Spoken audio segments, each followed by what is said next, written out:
Hello students, कैसे हैं आप सब। आज हम लोग पढ़ने वाले हैं वर्ब के बारे में, यानी वर्ब क्रिया के बारे में। ठीक है, तो आइए जानते हैं वर्ब किसे कहते हैं। वर्ब वह शब्द है जिससे किसी के कार्य, व्यापार, अधिकार, संबंध या अवस्था का बोध होता है, उसे वर्ब कहते हैं। यानी वर्ब से किसी कार्य, व्यापार या अधिकार, संबंध या अवस्था का बोध होता है, उसे वर्ब कहते हैं। अंग्रेजी में डिफिनेशन देखते हैं।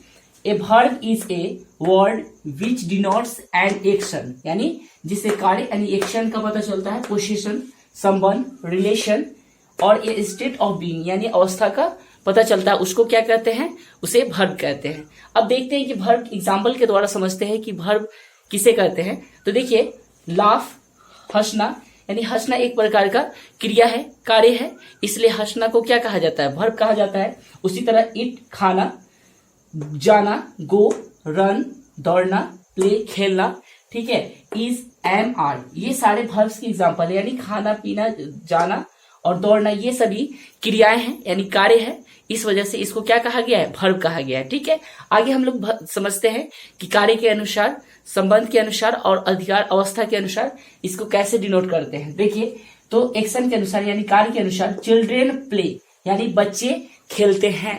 तो बच्चे खेलने का काम कर रहे हैं ना, एक तरह से खेलना भी तो एक तरह से क्रिया है, काम है, तो इसलिए क्या हो जाएगा, प्ले क्या हो जाएगा, वर्ब हो जाएगा। उसी तरह राम रीड्स, राम पढ़ता है, यानी पढ़ना भी एक प्रकार का क्रिया है, इसलिए रीड्स क्या हो जाएगा, क्रिया हो जाएगा, यानी वर्ब हो जाएगा।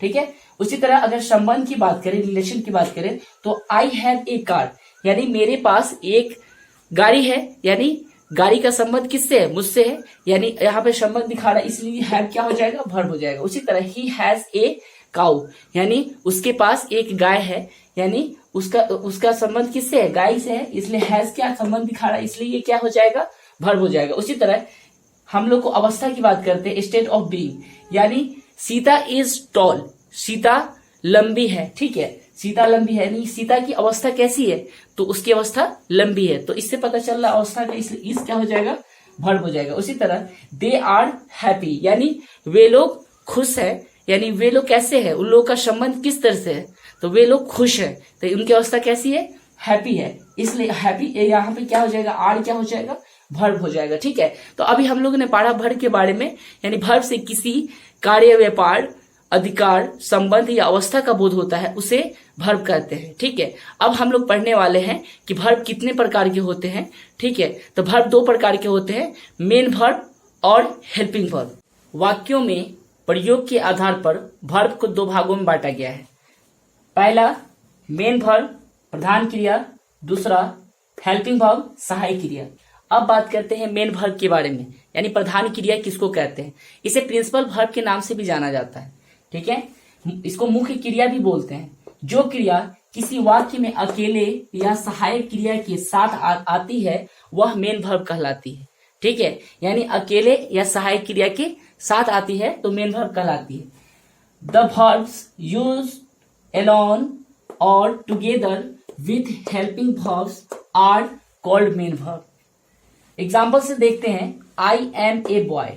ठीक है, एम क्या है, एक वर्ब है। ठीक है, इस सेंटेंस में एक वर्ब है, तो अगर एक वर्ब रहेगा तो वो मेन वर्ब होता है। अगर सेंटेंस में एक ही वर्ब है तो वो हमेशा मेन वर्ब होगा। ठीक है, तो एम क्या हो जाएगा, मेन वर्ब। उसी तरह आई लव हर, यानी लव एक वर्ब है, इसलिए एक ही वर्ब है, इसलिए मेन वर्ब हो जाएगा।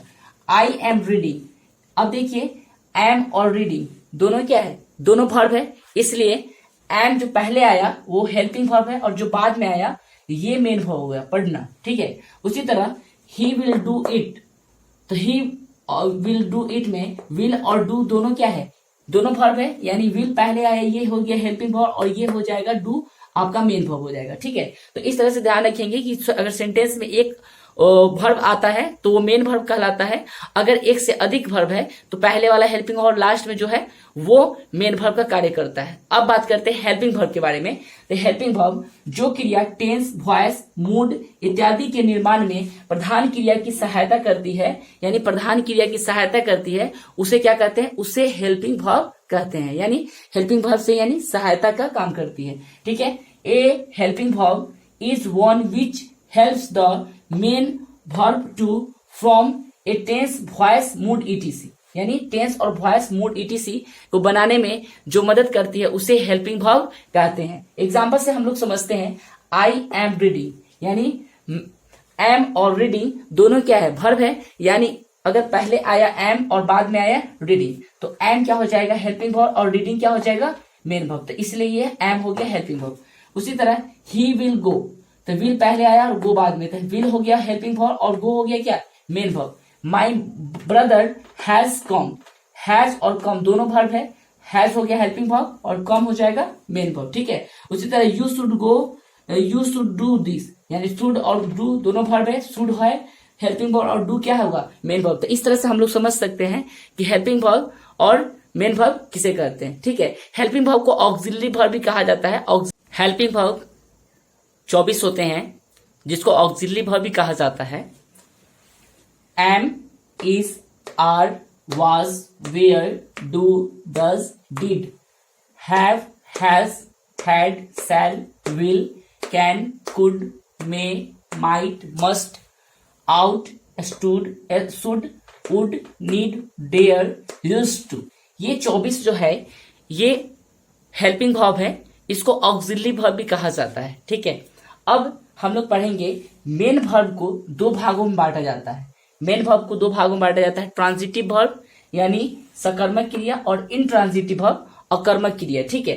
तो ट्रांजिटिव वर्ब किसको कहते हैं, जिस क्रिया के बाद कर्म का यानी ऑब्जेक्ट का प्रयोग हुआ है उस क्रिया को ट्रांजिटिव वर्ब कहते हैं, यानी जिस क्रिया के बाद ऑब्जेक्ट का प्रयोग किया गया है उस क्रिया को ट्रांजिटिव वर्ब कहते हैं। जैसे राम इट्स राइस, यानी राम चावल खाता है। राम क्या खाता है, अगर प्रश्न किया जाए कि राम क्या खाता है तो चावल खाता, ऑब्जेक्ट मिल रहा है चावल, तो ये क्या है, ये है हमारा ट्रांजिटिव वर्ब। उसी तरह अगर हम लोग बात करते हैं कि आई नो दिस, ठीक है, मैं इसे जानता हूं, मैं यह जानता हूं, ठीक है, तो मैं क्या जानता हूं, यह जानता हूं, तो यहाँ पे क्या हो, ये हो जाएगा ऑब्जेक्ट मिल रहा है इसलिए यहाँ नो क्या हो जाएगा, ये हो जाएगा ट्रांजिटिव वर्ब।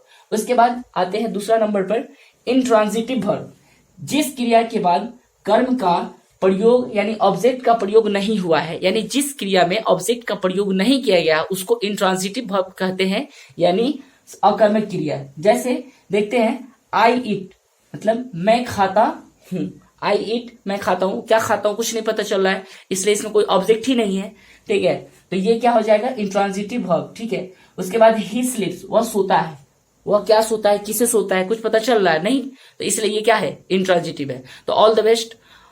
शायद हमने जो पढ़ाया वो आप लोगों को अच्छा लगा।